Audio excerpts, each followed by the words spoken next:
আজি আৰু এটা নতুন ভিডিঅ' হয়। আজি অলপ মানে আমি শিফট কৰি আছোঁ, অলপ দুখ লগাও দিন হয় ন। তোমাৰ কাৰণে দুখ লগা দিন। এই ঘৰটোত মানে আমি 3 বছৰ থাকিলোঁ আৰু মই মানে আৰু 3 বছৰৰ পিছত আজি এটা নতুন ৰুমত শিফট হৈ আছোঁ।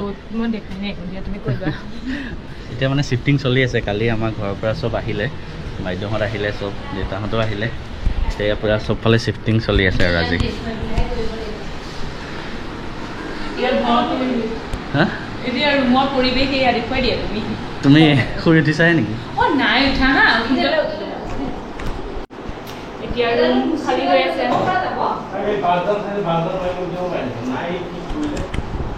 এটা এটাকে মানে বস্তুবিলাক লৈ যাম আৰু এতিয়া ঘূৰাই আছে। কিতাপ এখন কিতাপে নুখুম কিতাপ নাটাৰ গৈছে মানে এখন মই ক্লাছ 10ত থাকোঁতে পঢ়া হৈছিলোঁ। এয়া RBI বিলাক পেলাই দিম নে? চব ৰাখা কিতাপ ভৰ্তি হৈ থাকিব। গোটেইবিলাক মানে নিব লাগিব। আৰু টিভি চিভি খোলা আৰু AC খোলাটো বহুত ডাঙৰ মানে এটা সমস্যা আৰু সেইবিলাক বস্তু খোলোতে বেছি কষ্ট। মই কৰি আছো, তুমি ভিডিঅ' কৰি আছা। মই ৰাতিপুৱাৰ পৰা কৰিছোঁ।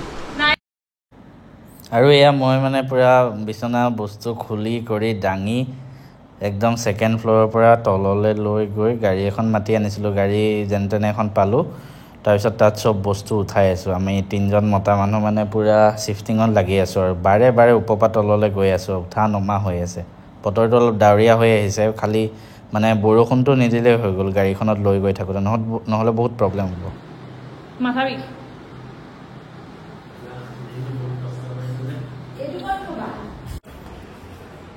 আজি মানে দিনটো ইমান কষ্ট হ'ল, বেয়া দিনটো মানে একদম 1 মিনিট ৰেষ্ট পোৱা নাই। মোৰ মাথা মানে এইটো চাইড পূৰা টিঙিচ মাৰি একদম ওলাই যাওঁ হৈছে।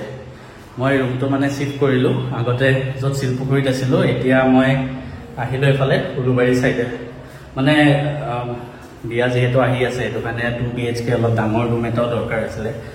আৰু তাৰোপৰি আমাৰ অফিচতো মানে যিটো আমি ৰেণ্ট পাওঁ, লিজ ৰেণ্ট, সেইটো ইনক্ৰিজ কৰি দিলে। এতিয়া 24,000 হৈ গ'ল মানে। তো সেইটো কাৰণে অলপ ভাল এটাই লৈ ল'লোঁ আৰু সেইবুলি। এতিয়া ৰুমটো এবাৰ দেখাই দিওঁ। মানে আজি দিনটো মই বস্তু আনি আছোঁ। তাত আছে 2nd ফ্ল'ৰ। তাত 2nd ফ্ল'ৰৰ পৰা তলত নমাই আকৌ ইয়াতে এইটো ৰুম আছে 3rd ফ্ল'ৰ। তো আকৌ উঠাইছোঁ। ওপৰত এইটো কাৰণে লৈছোঁ মানে ধুনীয়া জেগা আছে। ইয়াতে ধুনীয়া গছ গছনিৰ মাজত থাকিব পাৰিম আৰু। ঘৰৰ পৰা মানুহ আহিছিলে, দেউতাহঁত এওঁলোকৰ মাক দেউতাক আহিছিলে। আমি চবেই মিলি মানে দিনটো আজি বেলেগ কষ্ট হৈছে মানে আজি। ঘৰ এটা শিফ্ট কৰিলে বহুত কষ্ট, তাতে 3 বছৰ থাকিলোঁ। এবাৰ মই এই ৰুমটো এবাৰ দেখাই দিওঁ। তো সোমায়েই প্ৰথম এইটো ৰুম পায় আৰু এয়া মানুহ পূৰা ভাগৰত শুই গ'ল। তাৰপিছতে এইটো মানে মই বনাম আৰু সজাম এইবিলাক চব। এতিয়া মানে চব পূৰা লেতেৰা বেতেৰা হৈ আছে। সজোৱা হোৱাৰ পিছত এটা এক্সট্ৰা ভিডিঅ' দিম। এতিয়া জাষ্ট এনেই অলপ স্পীডত লগাই কৰি থৈ দিছোঁ আৰু এইবিলাক চব। তাৰপিছতে এইফালে আছে এটা কিটচেন। এইটো কিটচেন আৰু বস্তু লগাব চব ৰেডি কৰিব, চব বাকী আছে। এইফালে এইটো বেলকনি আছে। বেলকনিটো বহুত ধুনীয়া। ইয়াতে আগৰটো সমান ডাঙৰ নহয়, খালি অলপ সৰু হয় আৰু ৰাতি হয়তো দেখা নাপাব পাৰে। হ'লেও মই একবাৰ দেখাই দিওঁ। এইফালে ৱাশ্বিং মেচিন থ'ম আৰু গ্ৰিলখন আছে। সেইফালৰ পৰা মানে লাভ হ'ল বান্দৰ সোমাব নোৱাৰে। আগৰটো নিচিনা ভিউ নাপাওঁ আৰু এইফালে এটা বাথৰুম আছে মানে এইটো পাৰ্টৰ লগত। আৰু এই ৰুমটোৰ লগত এইটো বেডৰুম বনাম মানে, সেইটো কাৰণে ইয়াতে AC লগাই দিছোঁ ধুনীয়াকৈ। AC ঠিক কৰিব বাকী আছে, ছুইচ বৰ্ড ঠিক কৰিব বাকী আছে, মানে আজি সময় নহ'লগৈ। আৰু এইফালে ইয়াৰ লগত আৰু এটা এটাচ বাথৰুম আছে, মানে 2টা বাথৰুম। তাৰপিছত একেটা ৰুম খতম হোৱাৰ পিছত আৰু এটা ৰুম আছে। এইটো এটা ৰুম। এইটো ৰুমো এইফালৰ পৰা মানে ধুনীয়া ঠাণ্ডা আহি থাকে আৰু এই ৰুমটো মই মানে ভিডিঅ' বনাবৰ কাৰণে হয়তো এইটো ৰুম মই ব্যৱহাৰ কৰিম। এতিয়ালৈকে ঠিক কৰা হোৱা নাই মানে, কিন্তু AC লগোৱা ৰুমটোত বনাবলৈ বেছি ভাল হ'ব। নহ'লে ফেনত মানে শব্দটো আহি যায় ন। গতিকে এইখিনিয়ে আছিলে। সজাই হোৱাৰ পিছত ধুনীয়াকৈ এটা দেখাই দিম।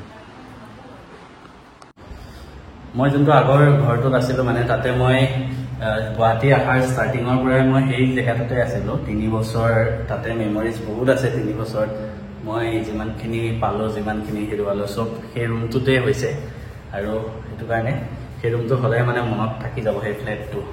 এতিয়া এইটো নতুন ফ্লেটত আহিলোঁ আৰু চাওঁ ইয়াতে যাতে আৰু আগন্তুক দিনবিলাক ভালে কুশলে পাৰ হয় তোমালোকৰ কাৰণে ভিডিঅ' বনাই যাব পাৰোঁ একো ডিষ্টাৰ্ব নোহোৱাকৈ পূৰা ধুনীয়াকৈ ছেটআপ লগাম ইয়াতে আৰু এতিয়া মানে বস্তুবিলাক কি কৰিলোঁ তলত থৈ লৈছোঁ তলৰ পৰা ওপৰলৈ এটা এটাকৈ দাঙি উঠাই আছোঁ আজি মানে এক্সাৰচাইজটো কৰা বাধ্য আজি মাথা চাথা বিষাই কি হৈ আছে একো ক'বই পৰা নাই আজি ৰাতি শুলে মানে কিনি কৰিম ক'ব নোৱাৰোঁ আৰু কাইলৈ হয়তো অফিচ ছুটি ল'ব লগা হ'বও পাৰে ইমান বেছি কাম ওলাই গৈছে এতিয়া মানে ঘৰত আৰু মানে যোনটো জেগাত লৈছোঁ ইয়াৰ পৰা চবখিনি ওচৰ হয় RBI ফালে ওচৰ হ'ব আমাৰ তাৰপিছত এইফালে বাছ ষ্টপো ওচৰ হয় মই ঘৰৰ পৰা আহিলে ডাইৰেক্ট বাছত নামি মানে ইয়াতে আহিব পাৰিম সেইটো কাৰণে মই চব ফালৰ পৰা মিলাই কৰি লৈছোঁ আৰু কাৰ পাৰ্কিঙো আছে আগৰ ঘৰটোত মানে কাৰ পাৰ্কিং নাই মই গাড়ীখন গুৱাহাটী আনিলে বাহিৰতে ৰাখিব লাগে ইয়াত ধুনীয়াকৈ ফ্লেট হয় চব সুবিধা আছে সেইটো কাৰণে মই এইটো জেগাত আহিলোঁ বাকী অলপ চিজিল কৰি কাইলৈ একবাৰ দেখাই দিম আৰু নতুনকৈ সজোৱাৰ পিছত ধুনীয়াকৈ এটা ভিডিঅ' দিম